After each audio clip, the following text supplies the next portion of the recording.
Hey y'all, how's it going?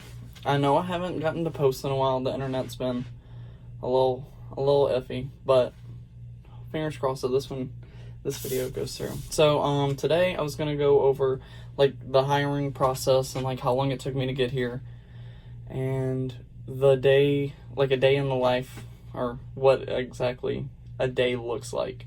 So let's see. I started the application, I want to say like the 2nd of October.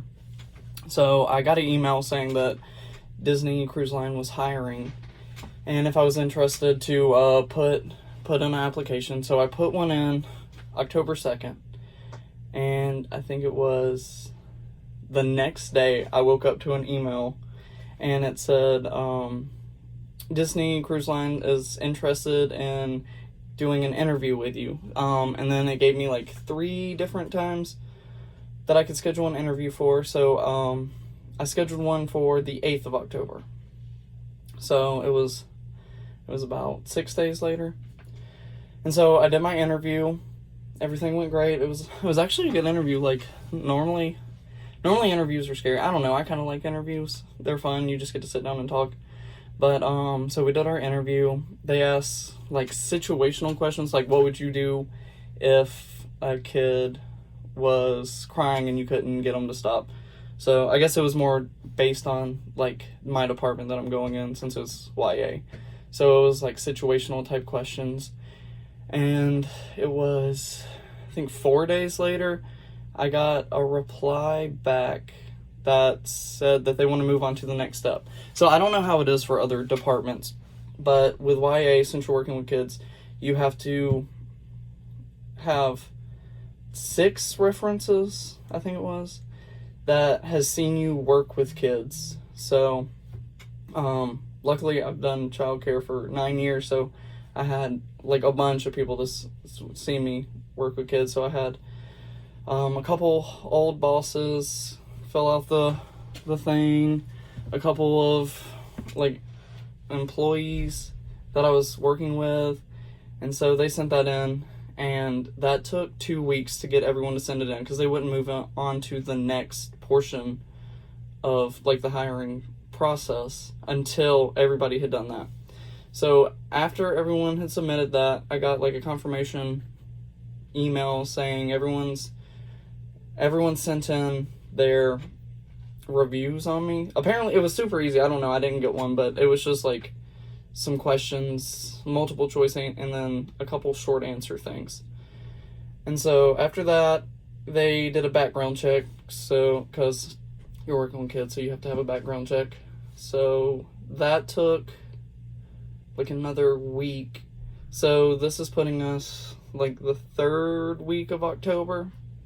So I had my interview, then I had 6 references, then I had my background check, and then after that, they were like, we're moving on to like the final couple of things. And so after that, I had to go have medical done. It was like a thorough physical. So they looked at everything, made sure I could like move around and do all that stuff.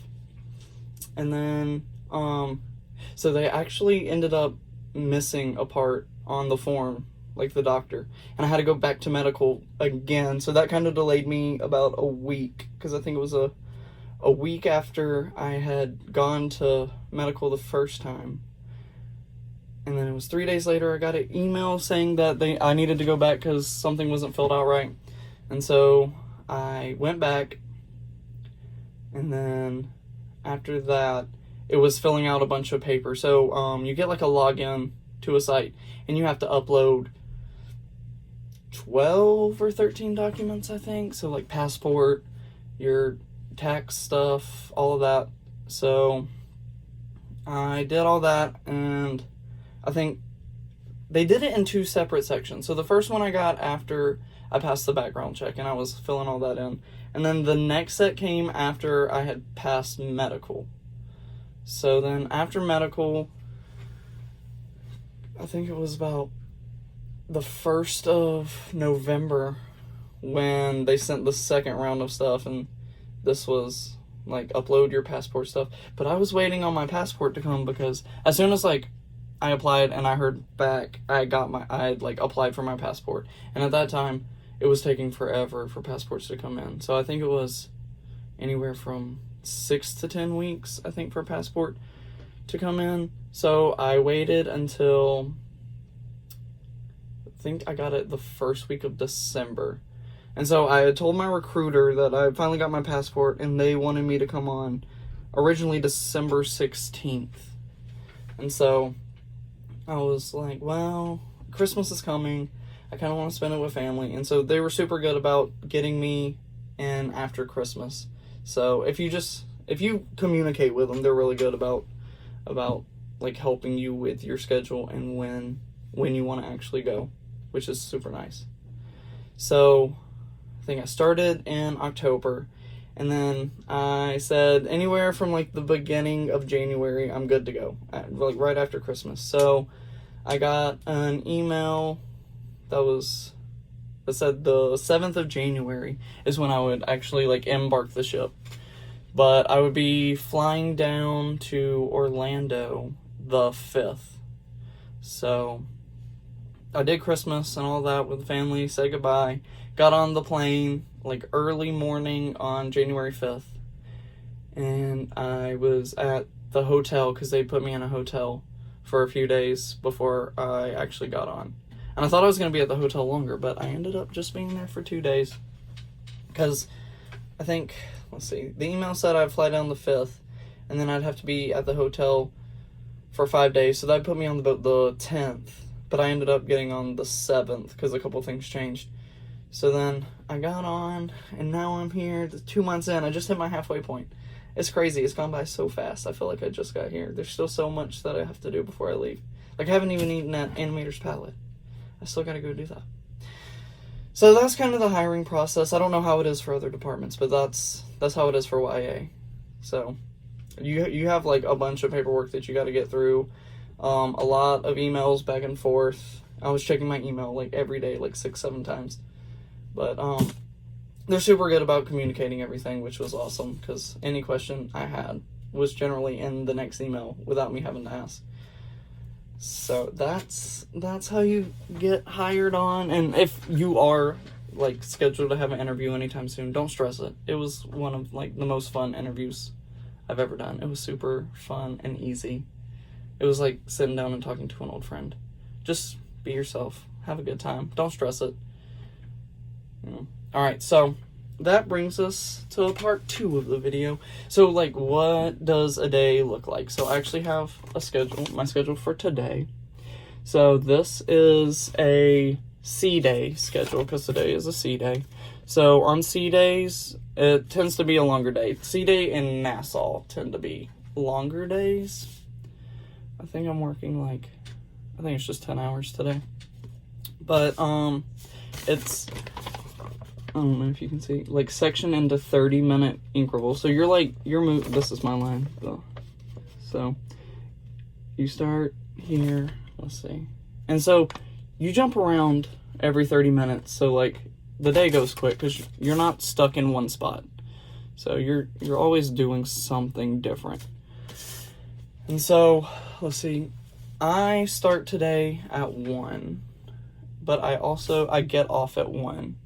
So yeah, it's a 10-hour day because I start at 1, I get off at 1, and then I have an hour lunch break and an hour dinner break. Yeah. So, actually, I have a coffee break. I'm gonna have to go get lunch.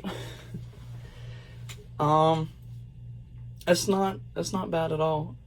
Castaway days, it depends, like, okay. So, I'm on the bottom, so it's broke up into 2 sections. This is one side, this is the club side, and then this is the lab side, and then you have like the teen venues down here. But so this is the bottom of the club side, and so every day you move up 2 lines, and so when you're on the top, you start early, but you also get off super early. Like, they're getting off at 7:30. So I'm starting late. I'm starting at 1, and I'll get off at 1. So it's not bad. So you're not, like, stuck on late nights or stuck on mornings. So you move up, and it's nice because then you can put in dinner requests, or you can go to lunch, or like if your bottom line for Castaway Day, you can spend like all morning and half the afternoon on the island, like getting sunburnt. That's what I did yesterday. So it's not bad at all. I want to say Sea Days and Nassau's are probably the longest, but Castaway is really nice because if you're top line on Castaway, you'll get off at 5:30 and then you'll drop down to the bottom, and then you won't go in until like 3:30. If it's a Castaway Day and then a Port Canaveral Day, you won't go in until like 3:30, 4. So you have almost 24 hours off. Like one time I got it, I was top line for Castaway, and then I was bottom line for Port Canaveral. So I got off at 5:30 Castaway Day, and then I went in 5 o'clock for Port Canaveral Day. So I had like 23 and a half hours off. So that's my day. Whenever I'm not at work, I'm like up on the deck drinking coffee or in the pool, being a guest, being on vacation. It's not bad at all. And good news, we just got shore leave for Port Canaveral. So we can get off the boat now in Port Canaveral. We haven't heard anything for Nassau, but fingers crossed that's coming soon. That's all I have for you today. Sorry that I haven't gotten a video up in like 2 weeks, but hopefully they'll be more steady. I gotta figure out a way to do everything with the internet and stuff. But I'll see y'all later.